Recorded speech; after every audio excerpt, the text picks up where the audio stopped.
Edward Kim. I'm an associate professor of medicine in the Department of Thoracic Head and Neck Medical Oncology at the University of Texas MD Anderson Cancer Center. Abraxane, or nab-paclitaxel, is a taxane, and we do have several taxanes available for treatment, including paclitaxel and docetaxel. What makes nab-paclitaxel or Abraxane unique is that, as opposed to paclitaxel, which uses a delivery system which is Cremophor, which is a castor oil-based delivery system, there have been issues with this Cremophor that have caused hypersensitivity reactions or increased neuropathy, and even speculation that it may even decrease efficacy. Nab-paclitaxel uses an albumin-bound delivery system, and so you don't have as many side effects or really the excess baggage that the Cremophor-bound paclitaxel carries.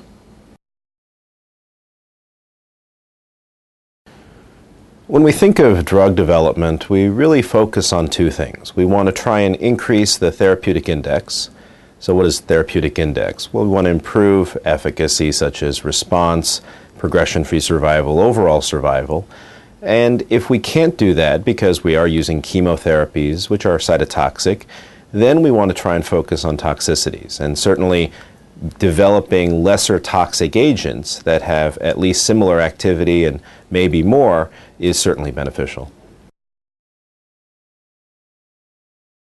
The phase 3 study with nab-paclitaxel was reported at the 2010 ASCO meeting this year.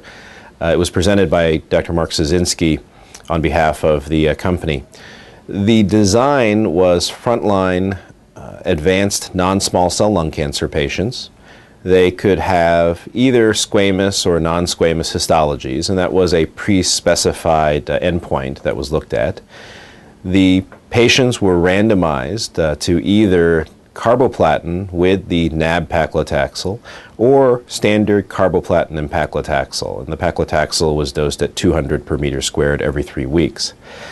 Patients were also allowed if they had prior treated brain metastases or had stable metastases, so that's good that they're allowing patients who do have brain disease.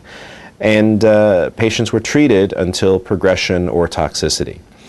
The primary endpoint of the study was response rate, so that was assessed by an independent investigative review team that reviewed the films.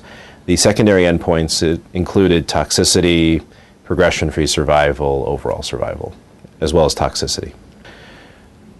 So what was reported at ASCO were two things. The response rate endpoint was available as well as the toxicity data. What I remember from the abstract and the presentation was that the response rate was positive overall, and I believe it was 30+% versus 20+% in favor of the nab-paclitaxel arm. And that was for overall. When they did the subset analysis and looked at the subset of patients with squamous histology, now the total enrollment in the study was over 1,000 patients, so 500 roughly in each arm, and there were about half of those patients were squamous patients, so roughly 250 to 280 patients. When they looked at the analysis of response comparing the traditional carboplatin and paclitaxel versus the carboplatin and nab-paclitaxel, there was actually an enhanced response effect in the squamous population. So that exceeded 40% response by independent radiologic review. What they saw in the non-squamous histology was really not that much difference as far as giving either of the treatments.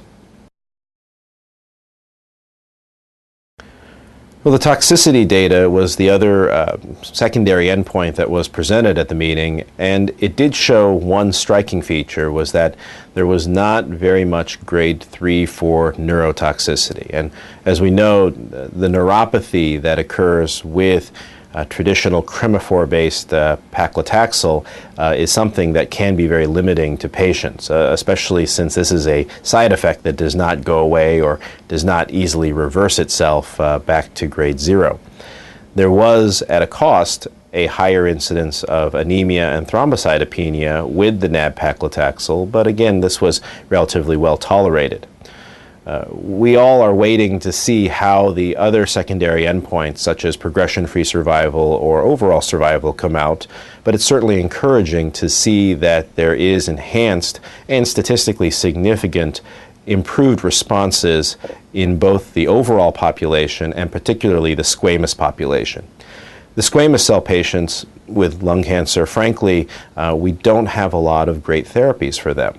We are seeing treatments emerge for non-squamous and adenocarcinoma patients, and we're also finding unique alterations such as EGFR mutations or ALK translocations in these folks, but we're not seeing as much in squamous. So this may be a drug that is appropriate for patients with squamous cell cancer in addition to, in general, patients with non-small cell.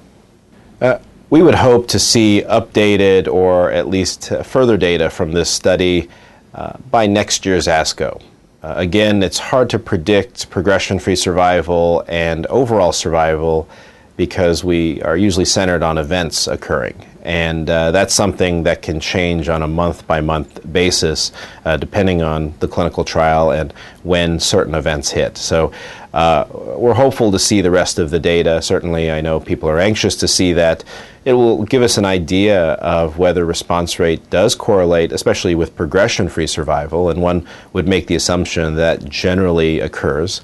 It's hard to predict how the response rate will impact overall survival. And the reason why overall survival becomes more difficult to assess is that we have many different therapies for lung cancer these days.